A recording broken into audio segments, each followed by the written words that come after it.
ตามใจแม่เจ้าเถิดลาผู้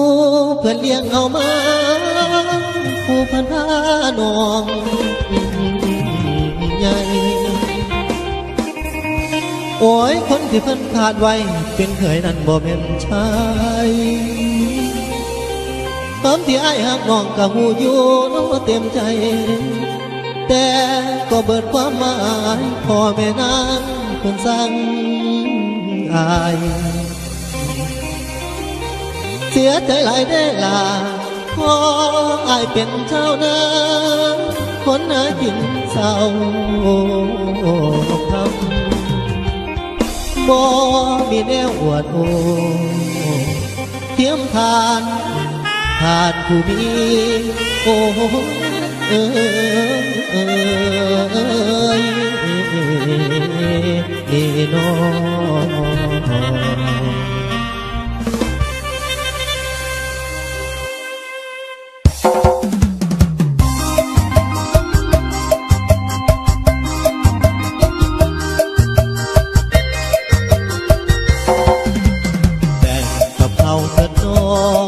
ผู้ครองที่สมกันแม่ท่านคงหมายมันอยากให้ลูกนั้นได้คนดีที่รู้อยู่แก่ใจว่าที่ไม่ผู้กว่าน้องนางขอไปตามทางชีวิตคนข้างถนนสมกับแม่น้องนาว่าไอ้เสด็จคนคำนี้ก็อยู่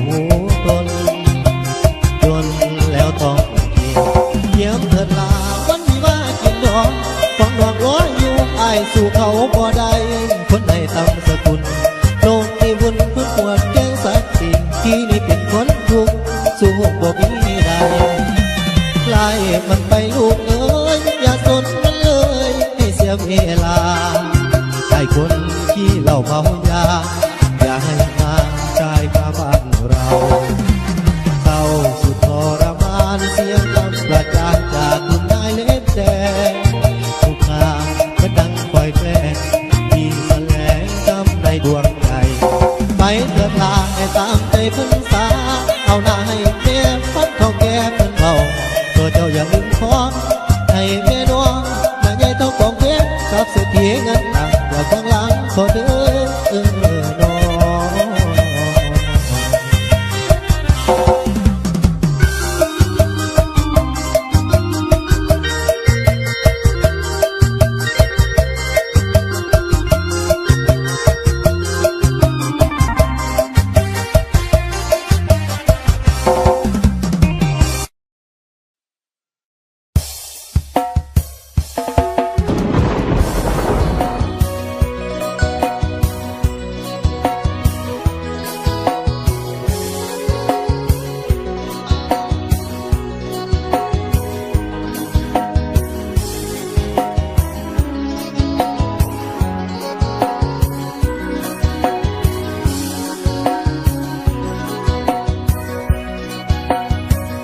ดวงจันทร์ใสส่องอ้ายมองท้องฟ้าอ้ายนี้คิดทอดแก้วตาสาวแดนจำปายามลาใจตาเรียบตักแคมคอเนื้อทองสาวของแอวบางคิดถึงน้องบ่เว้นว่ายามห่างใจอ้ายอะไรสนาสูงสาวงามแท้ดีคิดฮอดหลานสาวเมืองปากเสแค่มีเสน่ห์หน้าแก้วตาปากซอกแดนหนาวสาวเก็บมาแก่กาแฟใบซาสาวป้าเจียงงามแท้น้องลาลืมคำสัญญาแล้วบอกคนงามอยากเดือนเต็มดวงอ้ายยิ่งห่วงเป็นห่วงคนดีสาวคนท้องผู้งามใจดีสัญญาก่อนนี้งานหมอลำนั่งดื่มเบียร์เหล้ากับสาวปทุมพรงามคำไอ้นี้คิดทอดเศร้าคำคนงามสาวสุขุมาสาวสามเมืองคงส่งเสียงถึงเจ้าสาว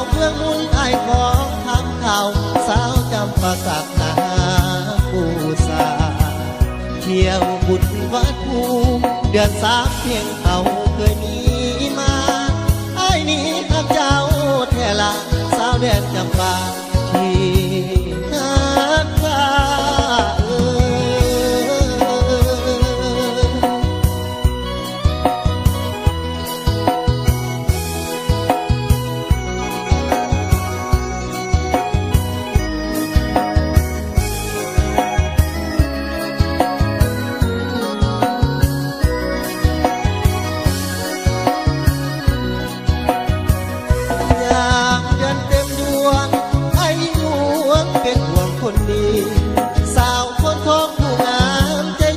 สัญญาก่อนนี้นานหมอลำนั่งดื่มเบียร์เหล้ากับสาวปทุมพรงามคำไอ้นี้คิดฮอดเศร้าคำคนงามสาวสุขุมาสาวสามเมืองโคงส่งเสียงถึงเจ้าสาวเมืองมุนไอ้ขอทำข่าวสาวจำปาสักนาเที่ยวบุญวัดภูเดือนสามเพียงเขาเคยมีมาไอ้นี้กับเจ้าแท่ละสาวแดนจำปาที่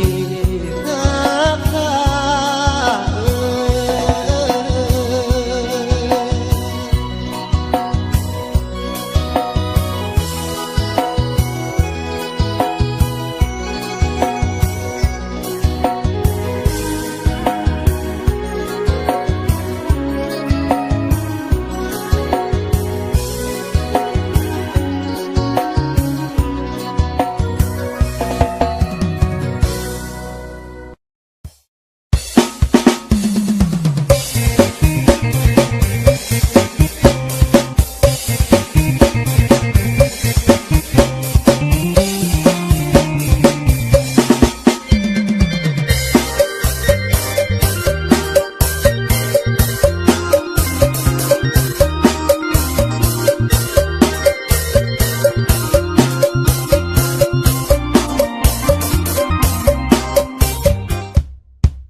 อาวุธมันน้ำกันที่น้องคอยสำหรับส่วนนี้นอกจากใจทัพทีมงานผู้ทวีไซส์เสริมสร้างบรรยากาศมอบให้เป็นพิเศษที่น้องคอย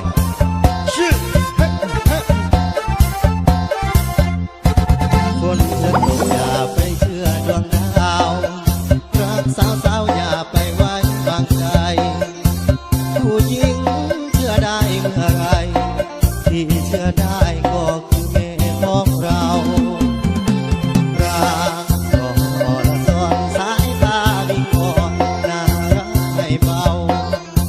ไปหาเขาทำเป็นส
ำลายจงใจอยากคืนยิงให้ตายอย่าไปหมายขอร้องเขาเลยเจ็บมากผมจึงคำหนึ่งคิดถึงคุณแม่เหลือเกินลูกตัวแม่อภัยเช่นเคยคืนไหนเลยเขาจะมาอภัยใจถนอมจุ่มจริงจังคือแม่ใจถนอมจุ่มจริงจังคือแม่นอกนักบาปรับแต่ใจนั้นคือผมสมควรเมาสำหรับคนหญิงใจของเธอคือลิ้นสิแน่จริงบ่มีซ้ำ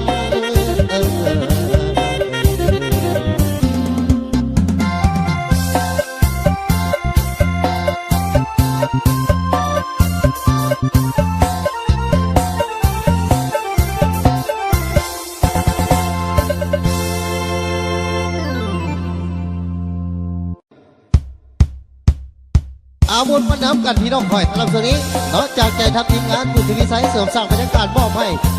เป็นพิเศษพี่น้องคอย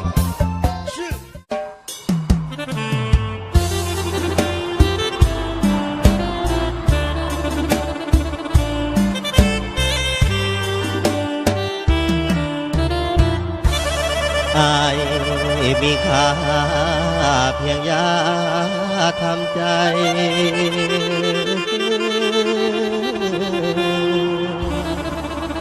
บาดยามหายเจ็บหายไข้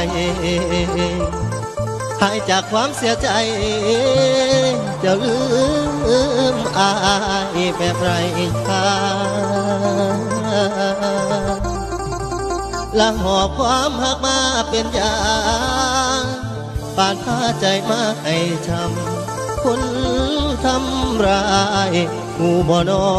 โอ้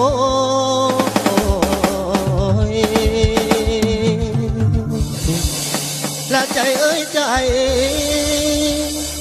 สั่งมาเจ็บกระดอให้เจ้าจื้อได้ยินมาไอจากนี้คงบ่มีใครบาดหักพังสลายแล้ว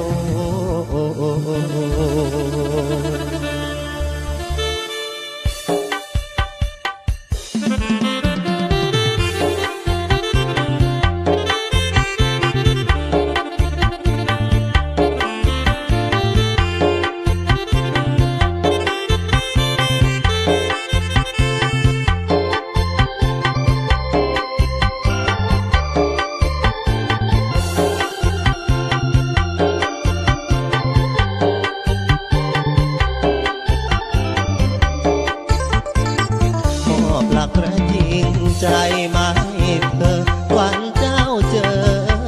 ความเศร้าหอบเสื้อหอบอ่อนมานอนเฝ้าหัวใจเจ้าเธอช้ำมาจากเขายามเศร้ามีไอ้คอยดูแลมอบรักแค่เป็นยารักษาใจซ่อมแซมให้ทุกอย่างแต่เมื่อแผลใจจางก็ลาจากไปทิ้งอายให้มองแต่เพื่อน้องก็ต้องทนให้ได้เป็นผู้หมดความหมายพาใจกอดความตรอมตรมจนพอลมมาดุกลมคมคืนจนพอลมมาดุกลมคมคืนพื้นยิ้มชกจับให้ใจเมาบอกว่าไอ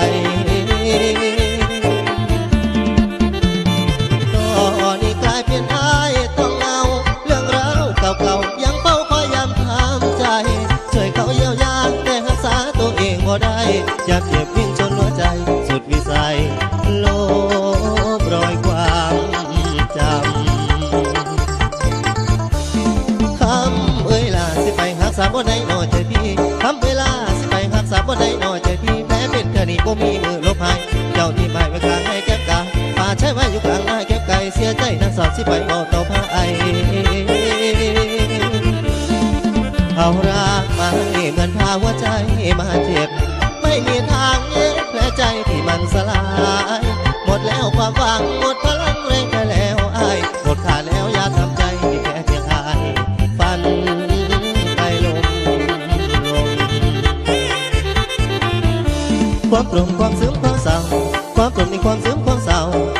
ก็ล้มไว้กับพี่ความบางดียังมีต่อเจ้าเธอหูแน่บ่นอกมก็สอไว้บ่นอใจเอ่ยมันเจ็บจังเลยจนลงพอง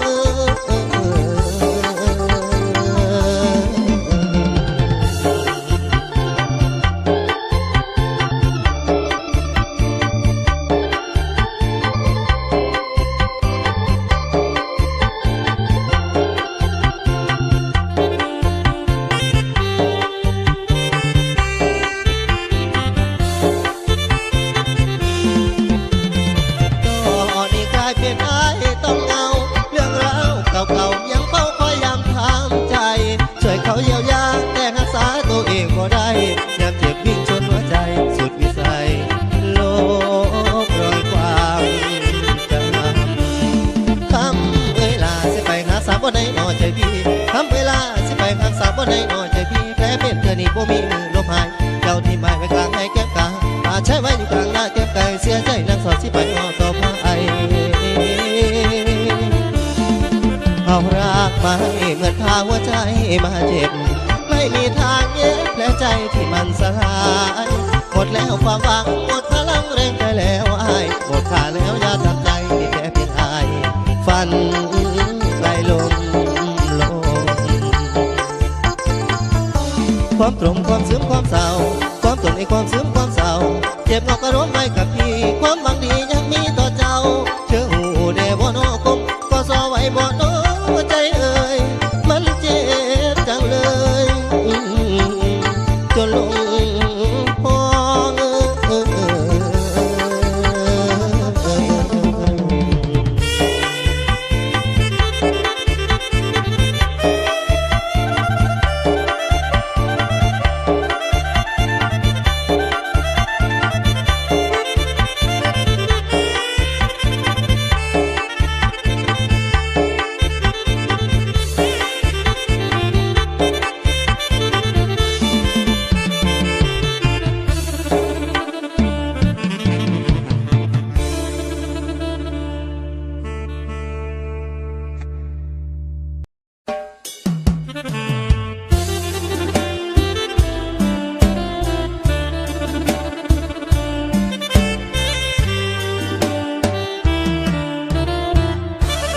อาย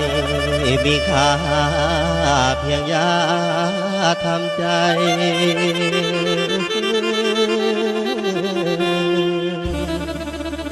บาดยามหายเจ็บหายไข้หายจากความเสียใจจะลืมอายแบบไรค่าและหอบความหักมาเป็นยาปาดพาใจมาให้ช้ำคนทำร้ายงูบ่นอโอ้ยและใจเอ้ยใจสั่งมา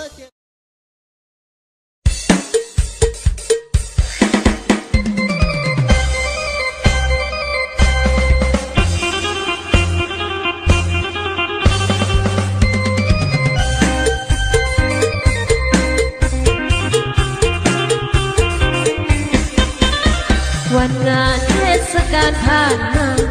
แค่ปีกว่าไม่น่าลืมกัน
แต่งงานเงินสู่บ้านสิขอแต่งแบ่งเอาบนสำเนาสำนวนควรเสียงกัน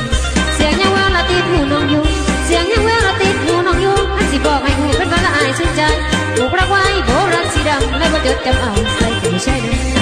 วันนัดหมายชายมายังไม่เห็นหน้าถือว่าความฝันจะมองหนุ่มไหนก็ไม่เหมือนหนุ่มคนนั้นมีหนุ่มเข้ามาติดพันแต่ว่าฉันไม่มองสายตาว่าน้องหญิงที่จริงมันไม่ใช่หรอกนะด้วยใจฉันรักมันไม่เสื่อมศรัทธายังกำลังมันสัญญาสิว่าพี่ยังเหมือนเดิมมองแต่บัวผู้พงเป็นผมและสีชมพูแต่บัวผูกใจหัวทำไมล่ะเป็นโบสีดำผูกไม่มีทางแต่รักแท้ก็คงไม่จำเปลี่ยนขึ้นของทุกคำคำสัญญายังหาไม่เจอ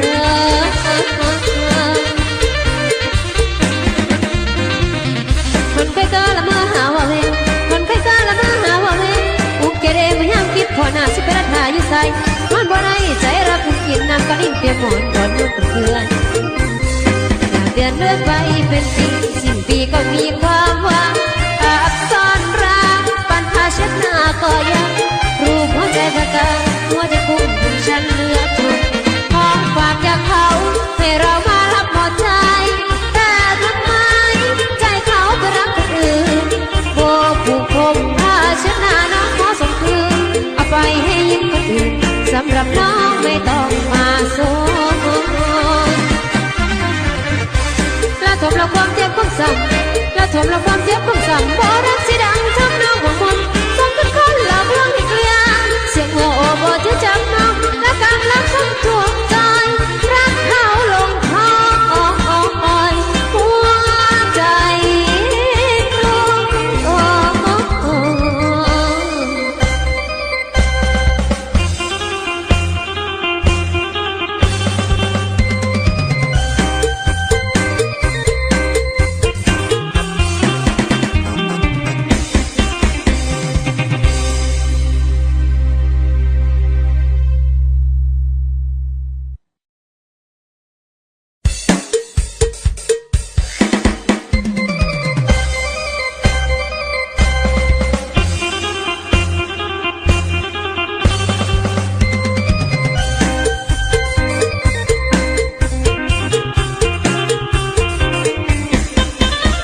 วันงานเทศกาลผ่านมา